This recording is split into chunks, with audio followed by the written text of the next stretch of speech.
ആകാശവാണി.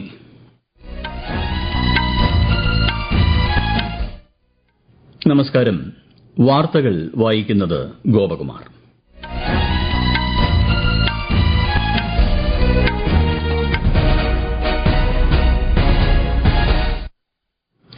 പ്രധാന വാർത്തകൾ. പ്രധാനമന്ത്രി നരേന്ദ്രമോദിയുടെ 2 ദിവസത്തെ സ്വീഡൻ സന്ദർശനത്തിന് ഇന്ന് തുടക്കമാകും. സ്വീഡിഷ് പ്രധാനമന്ത്രി ഉൾഫ് ക്രിസ്റ്റേഴ്സനുമായി ഉഭയകക്ഷി ചർച്ച നടത്തും. കേരളത്തിൽ വി.ഡി. സതീശന്റെ നേതൃത്വത്തിലുള്ള യു.ഡി.എഫ് മന്ത്രിസഭ നാളെ സത്യപ്രതിജ്ഞ ചെയ്ത് അധികാരമേൽക്കും. മന്ത്രിസഭ സംബന്ധിച്ച ചർച്ചകളും ഒരുക്കങ്ങളും അന്തിമഘട്ടത്തിൽ.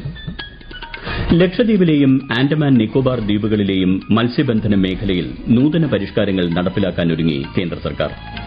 ഉയർന്ന രക്തസമ്മർദ്ദത്തെക്കുറിച്ച് ആഗോളതലത്തിൽ അവബോധം വളർത്തുന്നത് ലക്ഷ്യമിട്ട് ഇന്ന് ലോക രക്താതിമർദ്ദ ദിനം. കേരളത്തിൽ ഇന്ന് ഒറ്റപ്പെട്ട ശക്തമായ മഴയ്ക്ക് സാധ്യതയെന്ന് കാലാവസ്ഥാ വകുപ്പ്. 9 ജില്ലകളിൽ മഞ്ഞ ജാഗ്രത.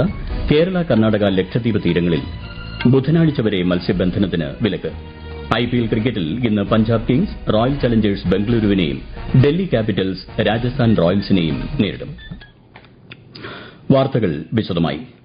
പ്രധാനമന്ത്രി നരേന്ദ്രമോദിയുടെ ദ്വിദിന സ്വീഡൻ സന്ദർശനം ഇന്ന് ആരംഭിക്കും. ഇന്ത്യ യൂറോപ്യൻ യൂണിയൻ സ്വതന്ത്ര വ്യാപാര കരാർ പ്രാബല്യത്തിൽ വന്ന ശേഷമുള്ള യൂറോപ്യൻ രാജ്യങ്ങളിലേക്കുള്ള പ്രധാനമന്ത്രിയുടെ സന്ദർശനം പുരോഗമിക്കുകയാണ്. വിശദാംശങ്ങളിലേക്ക്. സ്വീഡിഷ് പ്രധാനമന്ത്രി ഉൾഫ് ക്രിസ്റ്റേഴ്സനുമായി കൂടിക്കാഴ്ച നടത്തുന്ന പ്രധാനമന്ത്രി വ്യാപാരം, നിർമ്മിത ബുദ്ധി, സാങ്കേതികവിദ്യ, സ്റ്റാർട്ടപ്പുകൾ, വിതരണ ശൃംഖലകൾ, പ്രതിരോധം, ബഹിരാകാശം, കാലാവസ്ഥ എന്നിവ സംബന്ധിച്ച ഉഭയകക്ഷി ചർച്ചകൾ നടത്തും. European Commission President Ursula von der ലയനൊപ്പം ഇരു നേതാക്കളും യൂറോപ്യൻ റൌണ്ട് ടേബിൾ ഫോർ ഇൻഡസ്ട്രിയെ അഭിസംബോധന ചെയ്ത് സംസാരിക്കും. 2025 ഇരു രാജ്യങ്ങളും തമ്മിലുള്ള ഉഭയകക്ഷി വ്യാപാരം $7.75 ബില്യൺ എന്ന റെക്കോർഡ് നേട്ടത്തിലെത്തിയിരുന്നു. 2 ദിവസത്തെ നെതർലൻഡ്സ് സന്ദർശന ശേഷമാണ് ശ്രീ മോദി സ്വീഡനിലെത്തിയത്. ഡച്ച് രാജകുടുംബവുമായി കൂടിക്കാഴ്ച നടത്തിയ അദ്ദേഹം ചോള കാലഘട്ടത്തിലെ ചെമ്പ് ഫലകങ്ങൾ ഔദ്യോഗികമായി ഇന്ത്യക്ക് തിരികെ നൽകുന്ന ചടങ്ങിന് നെതർലൻഡ്സ് പ്രധാനമന്ത്രിയോടൊപ്പം സാക്ഷ്യം വഹിച്ചു. കൂടാതെ വ്യാപാരം, പ്രതിരോധം, സാങ്കേതികവിദ്യ, ഊർജ്ജം, ആരോഗ്യ സംരക്ഷണം, വിദ്യാഭ്യാസം എന്നിവയിലെ സഹകരണത്തിനും ധാരണയായി. News desk, Akashvani. സുപ്രീം കോടതിയിലെ ജഡ്ജിമാരുടെ എണ്ണം 33-ൽ നിന്ന് 37 വർദ്ധിപ്പിക്കുന്നതിന് രാഷ്ട്രപതി ദ്രൌപദി മുർമു അംഗീകാരം നൽകി. സുപ്രീം കോടതി നമ്പർ ഓഫ് ജഡ്ജസ് ഭേദഗതി ഓർഡിനൻസ് 2026 പുറപ്പെടുവിച്ചുകൊണ്ടാണ് ഈ നടപടി. ഈ ഭേദഗതിയോടെ ചീഫ് ജസ്റ്റിസ് ഉൾപ്പെടെ പരമോന്നത കോടതിയിലെ ആകെ ജഡ്ജിമാരുടെ എണ്ണം 38 ഉയരും. കേരള മുഖ്യമന്ത്രിയായി വി.ഡി. സതീശൻ നാളെ സത്യപ്രതിജ്ഞ ചെയ്ത് അധികാരമേൽക്കും. മന്ത്രിസഭയിൽ ആരൊക്കെ എന്നതിൽ അന്തിമ തീരുമാനം ഉടനുണ്ടാകുമെന്നാണ് സൂചന. നിയുക്ത മുഖ്യമന്ത്രി വി.ഡി. സതീശൻ മന്ത്രിമാരുടെ പട്ടിക ഗവർണർക്ക് ഇന്ന് തന്നെ കൈമാറാനാണ് സാധ്യത. സത്യപ്രതിജ്ഞാ ചടങ്ങിനായുള്ള ഒരുക്കങ്ങൾ തലസ്ഥാനത്ത് അവസാന ഘട്ടത്തിലാണ്. സെൻട്രൽ സ്റ്റേഡിയത്തിൽ ഒരുക്കുന്ന പന്തലിന്റെ നിർമ്മാണം ഇന്ന് പൂർത്തിയാകും. തമിഴ്നാട് മുഖ്യമന്ത്രി അടക്കമുള്ള ദക്ഷിണേന്ത്യൻ സംസ്ഥാനങ്ങളിലെ മുഖ്യമന്ത്രിമാർക്കും ചടങ്ങിലേക്ക് ക്ഷണമുണ്ട്. PM വികാസ് പദ്ധതിക്ക് NIT കാലിക്കറ്റിൽ തുടക്കമാകുന്നു. നാളെ നടക്കുന്ന ചടങ്ങിൽ കേന്ദ്ര സഹമന്ത്രി ജോർജ് കുര്യൻ പദ്ധതിയുടെ ഔദ്യോഗിക ഉദ്ഘാടനവും ധാരണാപത്രം കൈമാറലും നിർവഹിക്കും. ന്യൂനപക്ഷ മന്ത്രാലയത്തിന് കീഴിലുള്ള ഈ പദ്ധതിയിലൂടെ പരമ്പരാഗത തൊഴിൽ മേഖലയിലുള്ളവർക്കും ന്യൂനപക്ഷ സമൂഹത്തിലെ യുവതീ യുവാക്കൾക്കും ആധുനിക കാലത്തെ തൊഴിൽ നൈപുണ്യങ്ങൾ ലഭ്യമാക്കുകയാണ് ലക്ഷ്യം. പ്രധാനമന്ത്രി നരേന്ദ്രമോദി ജനങ്ങളുമായി ആശയങ്ങൾ പങ്കുവയ്ക്കുന്ന പ്രതിമാസ റേഡിയോ പ്രഭാഷണ പരിപാടി മൻ കി ബാത്ത് ഈ മാസം 31-ന്. പരിപാടിയുടെ 134-ാം പതിപ്പാണിത്.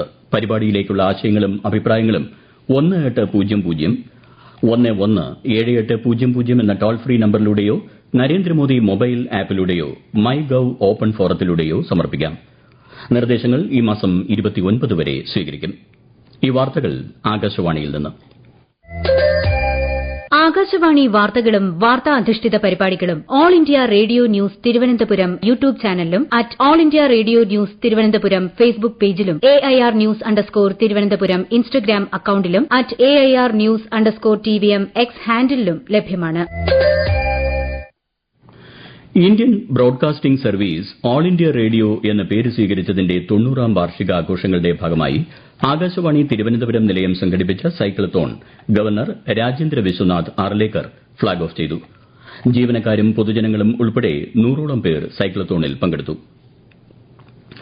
കേരളത്തിൽ ഇന്ന് ഒറ്റപ്പെട്ട ശക്തമായ മഴയ്ക്ക് സാധ്യതയെന്ന് കാലാവസ്ഥാ വകുപ്പ്. പത്തനംതിട്ട, ആലപ്പുഴ, കോട്ടയം, ഇടുക്കി, എറണാകുളം, കോഴിക്കോട്, വയനാട്, കണ്ണൂർ, കാസർഗോഡ് എന്നീ ജില്ലകളിൽ ഇന്ന് മഞ്ഞ ജാഗ്രതയാണ്.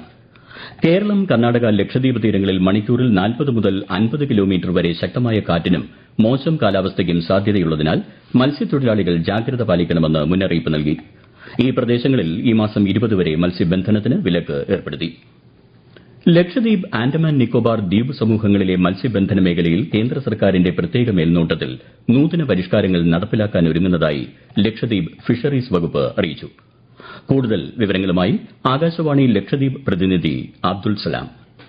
നൂതന പദ്ധതികളിലൂടെ ഉൽപാദനക്ഷമത വർദ്ധിപ്പിക്കുകയും അന്താരാഷ്ട്ര വിപണിയിൽ മത്സ്യവിഭവങ്ങൾക്ക് കൂടുതൽ സ്വീകാര്യത ഉറപ്പാക്കുകയും ചെയ്യുമെന്ന് കേന്ദ്ര മന്ത്രാലയങ്ങൾ അറിയിച്ചു. ഇന്ത്യയുടെ സമുദ്രോൽപ്പന്ന കയറ്റുമതിയിൽ നിർണായക പങ്കുവഹിക്കാൻ ശേഷിയുള്ള ഈ മേഖലകളിലെ വിഭവങ്ങൾ പൂർണ്ണമായും പ്രയോജനപ്പെടുത്തുന്നതിനായി എക്സ്ക്ലൂസീവ് എക്കണോമിക് സോൺ ചട്ടങ്ങളും ഹൈഫീസ് ഗൈഡ്ലൈൻസ് 2025 കേന്ദ്ര സർക്കാർ വിജ്ഞാപനം ചെയ്തതായി അറിയിച്ചു. ലക്ഷദ്വീപ് ഉൾപ്പെടെയുള്ള സമുദ്ര വിഭവ സമൃദ്ധമായ പ്രദേശങ്ങളിൽ നിന്നും കയറ്റുമതി വർദ്ധിപ്പിക്കുന്നതിലൂടെ പ്രാദേശിക സമ്പദ് വ്യവസ്ഥയെ ശക്തിപ്പെടുത്താനും സുസ്ഥിരമായ മത്സ്യബന്ധന രീതികൾ ഉറപ്പാക്കാനും സാധിക്കുമെന്ന് യോഗം വിലയിരുത്തി.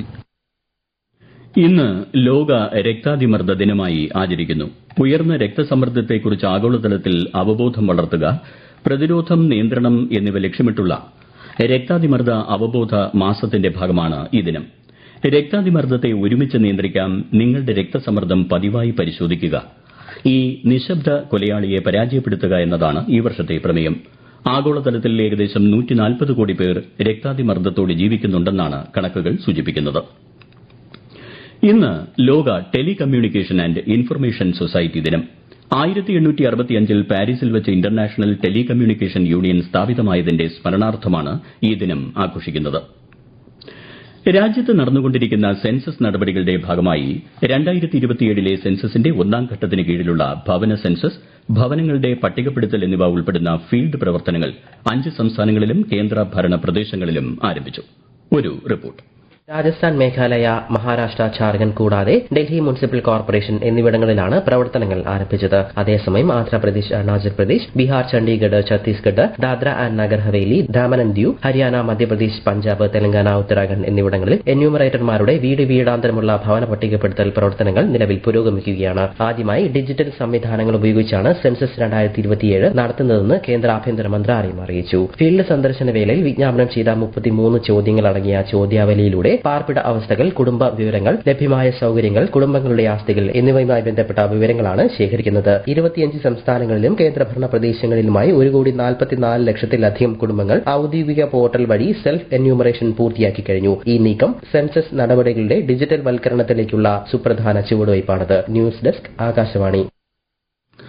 IPL ക്രിക്കറ്റിൽ ഇന്ന് 2 മത്സരങ്ങൾ. വൈകിട്ട് 3:30 ധരംശാലയിൽ നടക്കുന്ന ആദ്യ മത്സരത്തിൽ പഞ്ചാബ് കിങ്സ് റോയൽ ചലഞ്ചേഴ്സ് ബംഗളൂരുവിനെ നേരിടും. മറ്റൊരു മത്സരത്തിൽ ഡൽഹി ക്യാപിറ്റൽസ് രാജസ്ഥാൻ റോയൽസിനെ നേരിടും. രാത്രി 7:30 ഡൽഹിയിലെ അരുൺ ജെയ്റ്റ്ലി സ്റ്റേഡിയത്തിലാണ് മത്സരം. ഇന്നലെ നടന്ന മത്സരത്തിൽ ഗുജറാത്ത് ടൈറ്റൻസിനെതിരെ കൊൽക്കത്ത നൈറ്റ് റൈഡേഴ്സ് 29 റൺസ് ജയം നേടി. ഹോർമുസ് കടലിടുക്കിലെ വാണിജ്യ കപ്പലുകൾക്ക് നേരെയുള്ള ആക്രമണങ്ങളെ ശക്തമായി അപലപിച്ച് ഇന്ത്യ. സിവിലിയൻ ജീവനക്കാരെ ലക്ഷ്യമിടുന്നതും കപ്പൽ ഗതാഗത സ്വാതന്ത്ര്യം തടസ്സപ്പെടുത്തുന്നതും ന്യായീകരിക്കാൻ കഴിയില്ലെന്ന് യുഎന്നിലെ ഇന്ത്യയുടെ സ്ഥിരം പ്രതിനിധി പർവ്വതനേനി ഹരീഷ് പറഞ്ഞു. ആഗോള ഊർജ്ജ വിതരണ ശൃംഖലകൾ സംരക്ഷിക്കുന്നതുമായി ബന്ധപ്പെട്ട് നടന്ന ഐക്യരാഷ്ട്രസഭയുടെ സാമ്പത്തിക സാമൂഹിക കൌൺസിലിന്റെ പ്രത്യേക യോഗത്തിൽ സംസാരിക്കുകയായിരുന്നു അദ്ദേഹം. ഒമാൻ തീരത്ത് ഇന്ത്യൻ പതാക വഹിച്ച വാണിജ്യ കപ്പലിന് നേരെ ആക്രമണം നടന്ന ദിവസങ്ങൾക്ക് ശേഷമാണ് ശ്രീ ഹരീഷിന്റെ പരാമർശം. കോങ്കോയിലെ ഇറ്റൂരിയിൽ പ്രവിശ്യയിൽ എബോള വൈറസിന്റെ പുതിയ വകഭേദം സ്ഥിരീകരിച്ചു. ഉയർന്ന മരണനിരക്കുള്ള ഈ വകഭേദം പടരാനുള്ള സാധ്യത കൂടുതലാണെന്ന് കോങ്കോ ആരോഗ്യമന്ത്രി മുന്നറിയിപ്പ് നൽകി. പുതിയ വകഭേദത്തിന് നിലവിൽ വാക്സിനുകളോ പ്രത്യേക ചികിത്സയോ ലഭ്യമല്ലെന്നും അദ്ദേഹം അറിയിച്ചു. ഡെമോക്രാറ്റിക് റിപ്പബ്ലിക് ഓഫ് കോങ്കോയിലും ഉഗാണ്ടയിലും പൊട്ടിപ്പുറപ്പെട്ട എബോള രോഗത്തെ പൊതുജനാരോഗ്യ അടിയന്തരാവസ്ഥയായി പ്രഖ്യാപിച്ച് ലോകാരോഗ്യ സംഘടന. 300-ലധികം സംശയാസ്പദമായ കേസുകളും 88 മരണങ്ങളും ഇതിനോടകം റിപ്പോർട്ട് ചെയ്തതിനെ തുടർന്ന് WHO director general Tedros Adhanom Ghebreyesus ആണ് തീരുമാനം പ്രഖ്യാപിച്ചത്. പ്രധാന വാർത്തകൾ വീണ്ടും. പ്രധാനമന്ത്രി നരേന്ദ്രമോദിയുടെ 2 ദിവസത്തെ സ്വീഡൻ സന്ദർശനത്തിന് ഇന്ന് തുടക്കമാകും. സ്വീഡിഷ് പ്രധാനമന്ത്രി ഉൾഫ് ക്രിസ്റ്റേഴ്സനുമായി ഉഭയകക്ഷി ചർച്ച നടത്തും. കേരളത്തിൽ വി.ഡി. സതീശന്റെ നേതൃത്വത്തിലുള്ള UDF മന്ത്രിസഭ നാളെ സത്യപ്രതിജ്ഞ ചെയ്ത് അധികാരമേൽക്കും. മന്ത്രിസഭ സംബന്ധിച്ച ചർച്ചകളും ഒരുക്കങ്ങളും അന്തിമഘട്ടത്തിൽ. ലക്ഷദ്വീപിലെയും ആൻഡമാൻ നിക്കോബാർ ദ്വീപുകളിലെയും മത്സ്യബന്ധന മേഖലയിൽ നൂതന പരിഷ്കാരങ്ങൾ നടപ്പിലാക്കാൻ ഒരുങ്ങി കേന്ദ്ര സർക്കാർ. ഉയർന്ന രക്തസമ്മർദ്ദത്തെക്കുറിച്ച് ആഗോളതലത്തിൽ അവബോധം വളർത്തുന്നത് ലക്ഷ്യമിട്ട് ഇന്ന് ലോക രക്താതിമർദ്ദ ദിനം. കേരളത്തിൽ ഇന്ന് ഒറ്റപ്പെട്ട ശക്തമായ മഴയ്ക്ക് സാധ്യതയെന്ന് കാലാവസ്ഥാ വകുപ്പ്. 9 ജില്ലകളിൽ മഞ്ഞ ജാഗ്രത. കേരള, കർണാടക, ലക്ഷദ്വീപ് തീരങ്ങളിൽ ബുധനാഴ്ച വരെ മത്സ്യബന്ധനത്തിന് വിലക്ക്. IPL ക്രിക്കറ്റിൽ ഇന്ന് പഞ്ചാബ് കിങ്സ് റോയൽ ചലഞ്ചേഴ്സ് ബംഗളൂരുവിനെയും ഡൽഹി ക്യാപിറ്റൽസ് രാജസ്ഥാൻ റോയൽസിനെയും നേരിടും. വാർത്തകൾ കഴിഞ്ഞു. അടുത്ത വാർത്താ പ്രക്ഷേപണം വൈകിട്ട് 6:30.